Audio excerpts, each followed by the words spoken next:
We are 3/4 of the way through the Premier League season, so I thought it was a good time to review the team of the season so far. Before we dive fully into the team, let me know what your team of the season is down below in the comments, and if you're new, leave a like and subscribe. Kicking it off in net, we have got 4 nominees that I've put forward. I have said that Alisson, Nick Pope, Aaron Ramsdale and Bernd Leno should be the goalkeepers that you've got to think about as the goalkeeper of the season so far.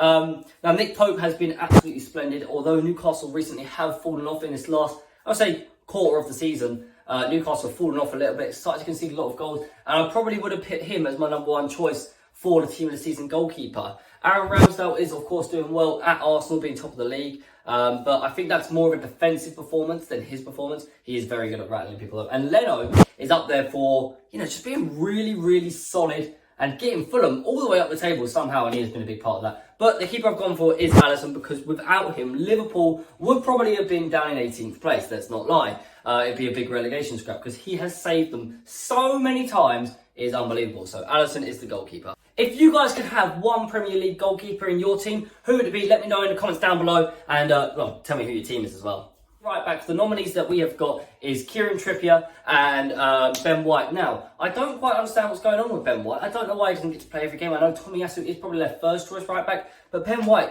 for a centre-back, when I first saw him being put there, I was like, this is a joke. He's going to get destroyed. But no, he's been really solid. Although there is one player that has been better than him, and that is Kieran Trippier. I mean, his contribution for Newcastle, the difference he's made since signing last January for them, has been phenomenal. So Kieran Trippier is the right back that we're going with in this team. A lot of good players that have been in centre half this season, and it is very hard to pick the top ones, to be honest. So I put a selection of them together that you can see above me on the screen. But the first one that I'm going to go for in right centre back is Saliba. Now, this man, it was a bit of a joke before the season starts. I'm not sure if people remember. Arsenal are like, he was like, no, I don't want to play for Arsenal. I'm not playing for Arsenal. Don't make me play there. And, well, he started playing there. You can see why they fought to keep him, because, my God, he has been insane. Probably the best centre-back this season in the league, and has been a key part of Arsenal's, title progress, we'll call it. Because I do think Arsenal will win the league, but right now, they're not there just yet. So, yeah, Saliba is definitely the first choice centre-back on this team of the season so far. 5 other centre-backs who have been really good this season. Now, I will say one thing, I know Martinez is there, but we cannot put him into the team. Let's not lie. He has done brilliant against all the critics, all the odds of him being the little man that he is. And he's done very well in centre-back. But he did kind of get done as part of a 7-0 squad and was terrible against Liverpool. So there's no way I'm putting him in.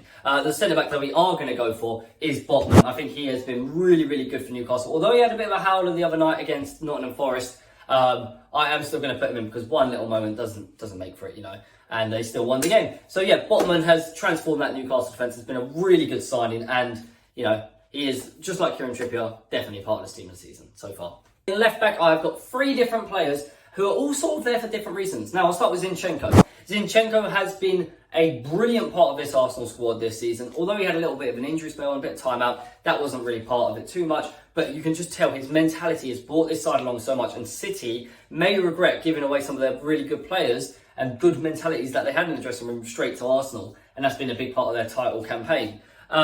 Also, Estupiñán, I might have butchered that spelling or pronunciation, but he has been really good as well for Brighton, I have to say. But I am going to give it to Luke Shaw. I do think he has been the best left-back of the season. I'm going to get rid of the United-Liverpool game, because, Liverpool fans have gone on about that 7-0 spanking enough. Yes, 7-0. And yeah, Luke Shaw, though, overall this season has been, very, very quality. So I've given him the left-back team of the season so far. When you watch your team play, which centre-back or defender is it that you're most scared of your players having to come up against? Who do you sit there and think, oh my God, there is no way we can beat them? Let me know. I've tried to split up the midfield a little bit because I didn't want too big of a list to go through. So I've sort of gone for the more defensive midfielders first on one CDM role. I put Casemiro, Partey and Paulinho into as the 3 for that. Paulinho has been part of a brilliant Fulham side, and I think you could pick out so many of the different Fulham players and say that they are amazing. And I know Paulinho gets a lot of credit and maybe steals it from some of the other players, a lot of people think. But yeah, I think he's been very good. But Casemiro, I mean, the transformation of Manchester United with him is unbelievable. You can see why Real Madrid was so successful over all the years, having him in the side, and then you can see why Manchester United look a lot more scary. Because once he's out the side when he gets his red card every 5 weeks, it is, a massive difference between Manchester United's side they do really miss him. For the other two centre mid positions, we've got 4 people to talk about. De Bruyne, Maddison, Odegaard and Xhaka. And we're going to start with them last two, Odegaard and Xhaka. Now, they have been both world-class this season and have been key parts of Arsenal's title success. So, of course, they are in the nominees and the suggestions. James Maddison has been the reason that Leicester picked themselves up off the relegation place. And you never know, they might just keep pushing him with him because he has been so good. And I guarantee... Well, I don't guarantee it, but I'd be surprised if he doesn't get a transfer to a top side next season because Leicester just haven't pushed themselves on ever since their title-winning campaign. But the first spot I'm going to give it to is De Bruyne. I don't think enough people are talking about how good he's been this season for Manchester City. He has been the same player that he always is, just chugging out assists. And because of the goal machine up top, that is Erling Haaland, he doesn't get talked about enough. So De Bruyne gets that number 1 centre-mid spot. And going back to the first person I said, Odegaard, he is going to get the second one. I mean, Xhaka has been great for Arsenal and he has led them very well on the pitch. But Odegaard is their captain and maybe has led them more. I don't know. You could choose Arsenal fans. Who do you think is more responsible for leading Arsenal, let's say? But yeah, Odegaard, I just think has been so class this season, creating chances left, right and centre, scoring a couple as well, always composed on the ball, and has really shown why he got given that captain's armband. So Odegaard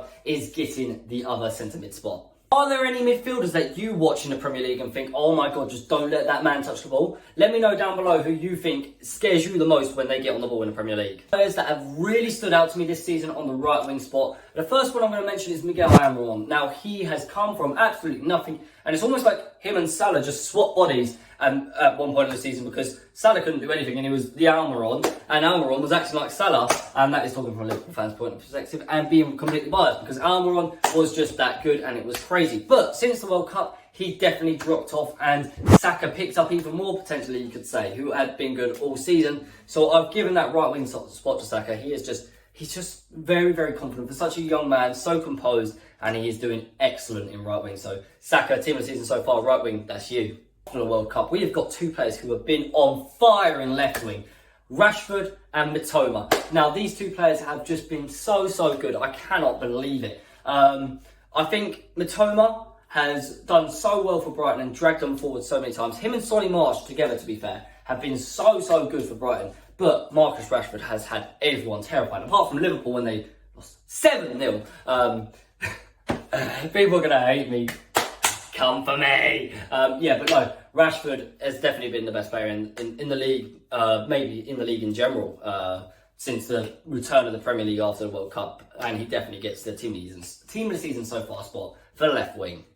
That just leaves one position left, striker. Now, you might say that this is a stonewall choice, and I would understand why. But let's just talk about 2 players other than Haaland for a second. Harry Kane and Ivan Toney. Now, Ivan Toney, I don't know how he's still playing football with his betting allegations, but he is doing very well for Brentford, and I mean, he is going to get a transfer to a top team at some point. Surely, I cannot believe Manchester United or someone hasn't gone in for him yet. And Harry Kane is on the scoring season of his life. He is literally, Tottenham are in 4th place. Tottenham, everyone knows how bad Tottenham have been this season. They're in 4th, and it is because of Harry Kane. So, big credit to them too. But Erling Haaland is a robot, and I don't really need to say too much about him.